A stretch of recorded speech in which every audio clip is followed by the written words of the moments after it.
Hey there, Kinder friends. This week in reading, we're going to be working on what's called author's purpose. So let's talk first about what that means. So I want you to think about who is the author. We all know the author is the person who writes the words, right? Or writes the story. And then purpose means the reason. So the reason that the author is writing the story.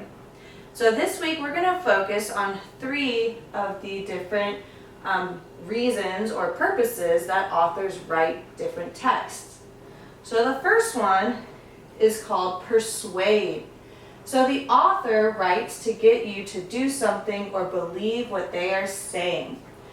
So the most common thing that you'll see around your house or around the neighborhood is going to be ads, like the Target ad or an ad for McDonald's.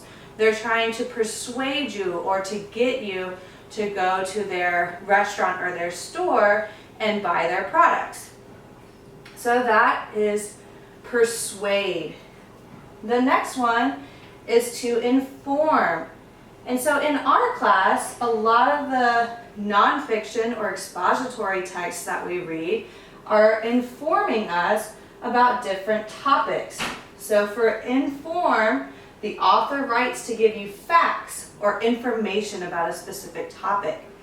So last week we talked about insects and we read a nonfiction book about insects. So that book would be to inform us. And the last purpose that we are going to talk about for this week is to entertain. And so this says the author writes to tell you a story that you will enjoy. So most of the books that we read in our class that are fiction stories are typically to entertain.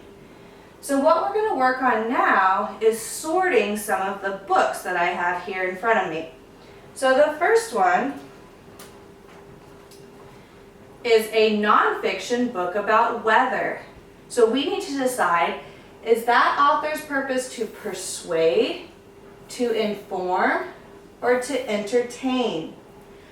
Like I said, this is a nonfiction book about weather, so it's probably going to give us a lot of information about weather.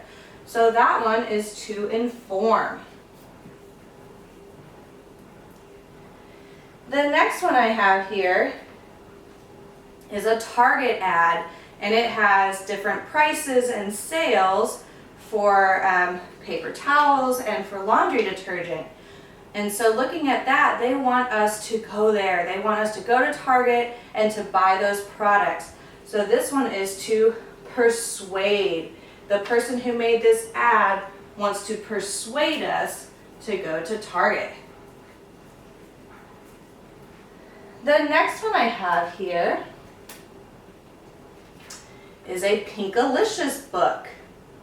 Now we know that we can tell by the cover that this Pinkalicious book is a fiction book. So we know that this story is to entertain us. We're going to do a few more. So I have an ad here for Six Flags, and it says save up to 45%. So in this one, the ad, they're trying to persuade you to buy some season passes for Six Flags. So we're going to put that with persuade. Then I have a Star Wars book. Okay, so Star Wars is to entertain. The next one I have here is a nonfiction book about rocks and minerals. So that one's going to give us a lot of information. So we're going to put that one with inform. The next one I have here, one of our favorites, Pete the Cat rocking in his school shoes. And that one is to entertain. We have a lot of fun with that book, don't we? Then I have a nonfiction book about the butterfly life cycle.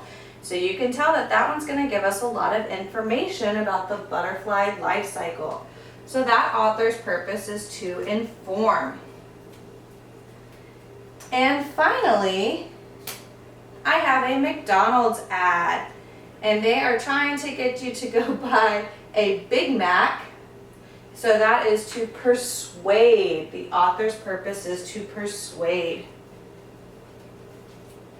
So again, we have persuade, which means the author writes to get you to do something or believe what they are saying. We have inform, where the author writes to give you facts or information about a topic.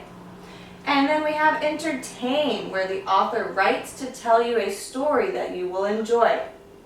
So this week, many of your reading and your writing activities are going to be focusing on author's purpose. Make sure that you go on to Seesaw and submit your author's purpose activity on there for your progress monitoring this week. Have a great week.